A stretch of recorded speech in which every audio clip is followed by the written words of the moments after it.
सब्जी खरीदने जाते हैं तो सब्जी वाला 4 आदमियों को सब्जी दे रहा है तो वो भी कैलकुलेशन कर रहा है। वो तो जिसको हम अनपढ़ कहते हैं, हमारी कैलकुलेशन से फास्ट है उसकी कैलकुलेशन। एक पानी पूरी खिलाने वाला 6 आदमी को पानी पूरी खिला रहा है और एक पानी पूरी आगे पीछे नहीं होगी, उतना ही खिलाएगा। कौन सा कैलकुलेटर है उसके पास? तो कम से कम जो वोटर हैं शिव में जैसे 261 हैं, अब 261 के लिए ईवीएम यहाँ से भेज दो, शिव जाएगी। खर्चा देखो, पुलिस एस्कॉर्ट जाएगी, किस बात के लिए? बैलेट बॉक्स में कुछ नहीं, बैलेट बॉक्स में कुछ नहीं जा रहा है। उसको आपने बंद करना है, दिखा देना है, खोल के दिखा देना है, सील कर देना है, बैलेट पेपर छपाने पड़ेंगे, दैट्स ऑल। तो ये भी निर्णय लिया गया है और कलेक्टर्स पे छोड़ दिया गया है कि जहाँ ईवीएम की आवश्यकता नहीं है, ईवीएम ख़राब भी हो जाती, कई बातें हैं, एफएसएल करनी पड़ती है, तो जहाँ ईवीएम की आवश्यकता है, जहाँ नंबर ऑफ़ वोटर्स 1000 के ऊपर है, वहाँ ईवीएम को यूज़ करें, अन्यथा बैलेट बॉक्स को यूज़ करें। मैं करीबन 1 वर्ष से कार्यरत हूँ बतौर कमिश्नर राज्य निर्वाचन आयोग पर। पहला दौरा है उसके बाद बारमेड़ का। तो इसके 2 पहलू हैं। एक तो ज़मीनी स्तर पे जो स्थिति है उसका अंदाज़ा लग जाता है। दूसरा, ज़िला कलेक्टर महोदय हैं, एडीएम हैं, अब डीओ ज़िला कलेक्टर्स हैं और एडीएम्स जो हैं वो डिप्टी डीओ हैं। नए ज़िले भी बने हैं, नए ज़िलों में भी थोड़ा सा ये असमंजस की स्थिति है कि भाई जहाँ नए ज़िले बन गए हैं तो चुनाव कौन कराएगा। तो राज्य स्तर पे ये फैसला पहले ही लिया जा चुका है कि नए ज़िले बनने के बाद भी, क्योंकि नोटिफिकेशन इत्यादि जारी होता है, तो जो मौजूदा स्थिति है, जो मौजूदा कलेक्टर्स हैं, अगर जो सब डिविज़न्स दूसरे ज़िलों में भी चली गई हैं तो भी जो पहले ज़िलों की स्थिति थी उसके अनुसार वो ज़िला कलेक्टर महोदय ही चुनाव की उनकी देखरेख में ही चुनाव होंगे। तो हम लोग भी जो बाई इलेक्शन करा रहे हैं, बाई इलेक्शन पहले 2 बार होते थे साल में। मैं अगर थोड़ी सी मालूमात आपको देना चाहूँगा कि राजस्थान प्रदेश इतना बड़ा है कि कुल मिला के 1,10,000 ग्रास रूट लेवल पे पंचायती राज संस्थाओं में और अर्बन लोकल बॉडीज़ में 1,10,000 चुने हुए जनप्रतिनिधि हैं। बहुत बड़ी नफरी है। और किसी की मृत्यु हो गई, किसी के खिलाफ गबन का केस बन गया, कोई करप्शन में किसी को कोर्ट के आदेशों से सस्पेंड कर दिया, किसी ने रिज़ाइन कर दिया, तो औसतन हर महीने मैं जो देख रहा हूँ 100 से ज़्यादा रिक्तियाँ औसतन हो जाती हैं। अब इन रिक्तियों को मतलब ना भरा जाए क्या? अगर हम 6 महीने के बाद चुनाव कराते हैं तो 6 महीने वो पद खाली रहते हैं। अच्छा, जितने संसाधन अब पंचायतों में हैं या अर्बन लोकल बॉडीज़ में हैं, पहले नहीं होते थे। केंद्र सरकार से भी अब जो अर्बन लोकल बॉडीज़ हैं उसमें विभिन्न हेड्स में, स्मार्ट सिटी में, अर्बन रिन्यूअल मिशन में, सब कई जगह से पैसा आ रहा है। एक सरपंच भी अपने कम से कम 1 करोड़ रुपया खर्च करता है नरेगा का पैसा मिला लें तो जाहिर है कि पिछले सालों में 94 में जब ये अमेंडमेंट हुई थी उसके बाद से इसमें बहुत मतलब जो संसाधन हैं अर्बन लोकल बॉडीज़ में और पंचायतों में बढ़ गए हैं। तो जाना आप बता, मैं निकलूँगा। तो उसके साथ साथ बहुत सारी शक्तियाँ जो रेवेन्यू ऑफिसर्स के पास थी या ग्राम सेवकों के पास थी, वो अब सरपंचों के पास हैं या नगर पालिकाओं के जो अधिकारी हैं उनके पास है, तो उन शक्तियों का भी विकेंद्रीकरण हुआ है। तो ग्रास रूट लेवल डेमोक्रेसी का अर्थ ही ये है। यूरोप में, अमेरिका में पहले से ग्रास रूट लेवल जो संस्थाएं थी वो बड़ी पावरफुल थी। हमारे देश में अब ये धीरे धीरे और पावरफुल हो रही हैं, जो होना भी चाहिए। अगर हम लोकतंत्र हैं तो लोकतांत्रिक व्यवस्था नीचे तक सुदृढ़ होनी चाहिए, जो हो रही है।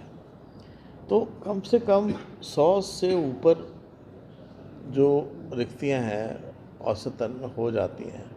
तो इसलिए हमने ये प्रक्रिया जो है सतत बना दी है कि यथासंभव जब भी 200-300 रिक्तियां होती हैं हम चुनाव घोषित कर देते हैं, तो रेगुलर तरीके से ये रिक्तियां भरी जा रही हैं। तो मोटा मोटी साल में 4 चुनाव होंगे, ताकि ये पोजीशंस खाली नहीं रहे। 2 महीने, मैक्सिमम 3 महीने के अरसे में ये चुनाव हो जाए। इसके साथ साथ कई प्रकरण हुए। नाचना प्रकरण हुआ जैसलमेर में, 2 बार हमें चुनाव रद्द करने पड़े। BLOs की गलती कह लीजिए, उनके ऊपर जो अधिकारी थे कार्यरत, सुपरवाइजरी नेग्लिजेंस कह लीजिए, जो भी कह लीजिए। अब उसमें यह भी पाया गया कि जानबूझ के भी कुछ लोगों के नाम ऐड कर दिए, कुछ लोगों के हटा दिए। अब अगर सख्ती नहीं करेंगे तो कुछ लोगों को सस्पेंड किया गया। तो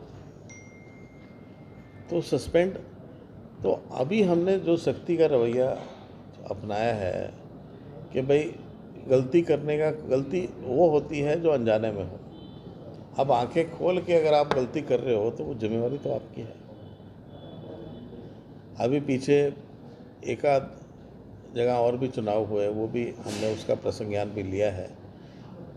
एफिडेविट फाइल किए जाते हैं। एफिडेविट जब आप वेरीफाई करते हो तो जो रिटर्निंग ऑफिसर है या उसके नीचे अधिकारी हैं, उनकी जिम्मेवारी है कि वो एफिडेविट को ठीक से जांच लें, और अगर वो ठीक से जांचते नहीं हैं और एफिडेविट गलत पाया जाता है तो न केवल गलत एफिडेविट भरने वाले के खिलाफ कार्रवाई की जाएगी, उन अधिकारियों के खिलाफ भी कार्रवाई की जाएगी। अदरवाइज का मतलब क्या हुआ? तो आप देखोगे कि जो स्थानीय निकाय के चुनाव हैं या पंचायती राज के चुनाव हैं, हमारे लिए छोटे हो सकते हैं, पर वहाँ उस गांव के लिए आज एक काउंसलर भी है, वार्ड पंच भी है, वो भी इम्पोर्टेंट आदमी है। तो अब सख्ती करने के बाद थोड़ा सा इस तरह की जो प्रवृत्ति थी, इस तरह की जो कमियां थी, उनको दूर करने का हमने प्रयास किया है। इसके साथ साथ कुछ बदलाव, अब बहुत सारे चुनाव बड़े महंगे हो गए थे। अब जहां EVM की आवश्यकता नहीं है वहां भी EVM से चुनाव हो रहे थे। वार्ड पंच का चुनाव है, और वार्ड पंच में 16 चुनाव हैं, उनमें से 14 वार्ड पंच के हैं। 15 से वार्ड पंच 15 हैं जी सर, एक उप सरपंच और एक। हाँ, वार्ड पंच 15 है ना। जी सर।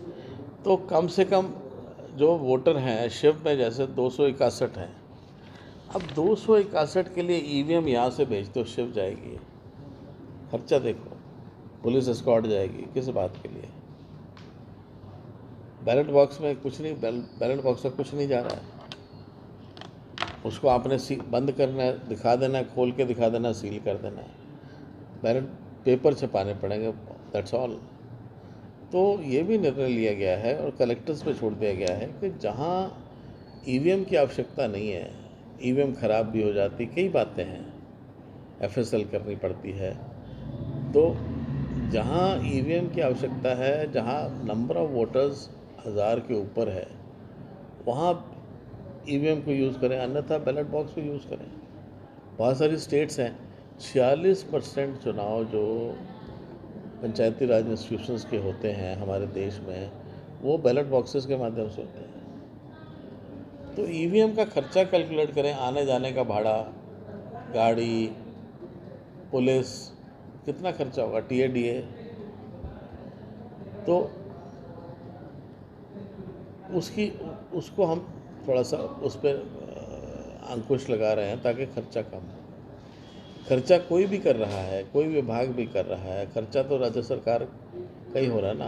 अब अल्टीमेटली तो आम आदमी का पैसा है वो, तो उसको अनावश्यक तौर पे जहाँ हम मेंटली कैलकुलेट कर सकते हैं वहाँ कंप्यूटर की आवश्यकता क्यों क्यों हो। अब उदाहरण दे रहा हूँ, सब्जी खरीदने जाते हैं तो सब्जी वाला 4 आदमियों को सब्जी दे रहा है तो भी कैलकुलेशन कर रहा है। वो तो जिसको हम अनपढ़ कहते हैं, हमारी कैलकुलेशन से फास्ट है उसकी कैलकुलेशन। एक पानी पूरी खिलाने वाला 6 आदमी को पानी पूरी खिला रहा है और एक पानी पूरी आगे पीछे नहीं होगी, उतना ही खिलाएगा। कौन सा कैलकुलेटर है उसके पास? ये तो क्या है कि हर चीज़ में आईटी का उपयोग नहीं होना चाहिए। दिमाग से बढ़ के तो आईटी नहीं है। तो जहाँ मानव संसाधनों से काम चल सकता है तो वहाँ आईटी की ज़रूरत थी, आईटी यूज़ करने की ज़रूरत नहीं है, वो बहुत महंगा पड़ता है। तो उसको सरल रखा जाए, जो चुनाव हैं उनको बहुत सरल रखा जाए, सिंपल रखा जाए।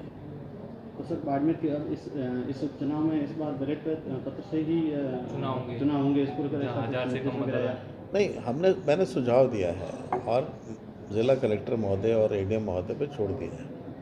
भाई मान लो किसी कारण से ये सोचते हो कि अमुक जगह पे ईवीएम से कराना है तो वहाँ ईवीएम से करा लो, पर आप देखो ना कि ईवीएम में कितना फॉर्मेलिटीज़ हैं। आप ईवीएम वेयर हाउस खोलिए, चेकिंग करिए, एफएसएल करिए, समझ रहे हो ना। तो फिर ट्रेनिंग करनी पड़ती है, दुनिया भर की चीज़ें हैं उसमें, कितना खर्चा इन्वॉल्व है। अब जहाँ 300 वोट हैं, 500 वोट हैं, क्या मतलब है? लकीर के फ़कीर बनने से तो कोई फ़ायदा नहीं है ना। अब मैं एक और उदाहरण दे रहा हूँ। पहले लोग टाँके बनाते थे, कुएं से, बावड़ी से, तालाब से पानी पीते थे। अब जब पाइप से पानी आ गया तो लोगों ने उनका रखरखाव बंद कर दिया। अब दोबारा क्यों सरकार कहती है टाँके बनाओ? तो जो पहले की चीज़ें थी उनको नहीं भूलना चाहिए। तो जैसे कहते हैं कि सस्ता, सुंदर और टिकाऊ, वो हम सरल रखें चुनाव। जो आम वोटर है उसको भी पता रहे कि भाई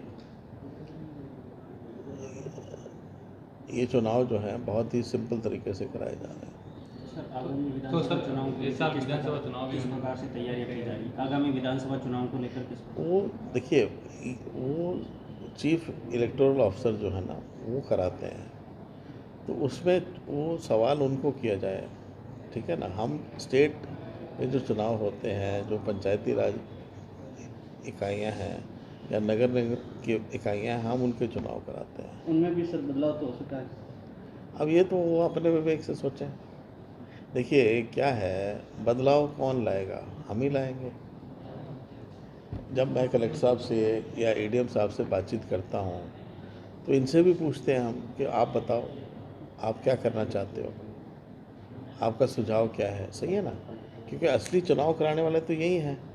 हम ऊपर से कोई नियम थोप दें या कोई डायरेक्शन दे दें तो शायद उसका विपरीत प्रभाव पड़े, पर हमने इन पे छोड़ दिया है। पर ये समझते हैं कि जो चीज़ आसान तरीके से की जा सकती है उसको किया जाए। उन्होंने अपने सुझाव भी दिए, तो क्या उन्होंने हमें भरी है कि इस बार जो बैलेट पेपर से हाँ, तो ये बात समझ रहे हैं, पर हम इन पे छोड़ रहे हैं। ये अपने विवेक से कराएं, पर हमने अपना सुझाव दे दिया है, ठीक है। एक सर चुनाव की साख बरकरार बनी रहे, इसको लेकर किस तरह फोकस किया जा रहा है? पारदर्शिता बनी रहे। साख से मतलब क्या है? पारदर्शिता बनी रही है। तो ये पारदर्शिता है ना। आपने डिब्बा खोल के दिखा दिया। अब गांव वाले ईवीएम को तो समझते नहीं हैं। नहीं, जैसे किसी अधिकारियों की भी मिली भगत होती है कभी कभी इसमें तो ये बैलेट बॉक्स से अगर चुनाव होंगे तो कोई मिली भगत हो ही नहीं सकती है। अच्छा, अगर मिली भगत होती है तो जैसे मैंने कहा, जैसे नाचना में सस्पेंड किया कई लोगों को, तो कार्रवाई की जाएगी। 2 बार चुनाव रद्द किया, मैंने कहा ना, ऐसा नहीं होगा। जब तक वोटर लिस्ट शुद्ध नहीं होगी तब तक हम चुनाव नहीं कराएंगे। अगर जानबूझ के कुछ अधिकारी, कुछ पॉलिटिकल पार्टीज़ या पॉलिटिकल लीडर्स का अनावश्यक तौर पे साथ देते हैं या गलत तरीके से साथ देते हैं तो वो खुद जिम्मेवार है। और उनकी जिम्मेवारी तय की जाएगी और यथासंभव कार्रवाई की जाएगी। Thank you sir.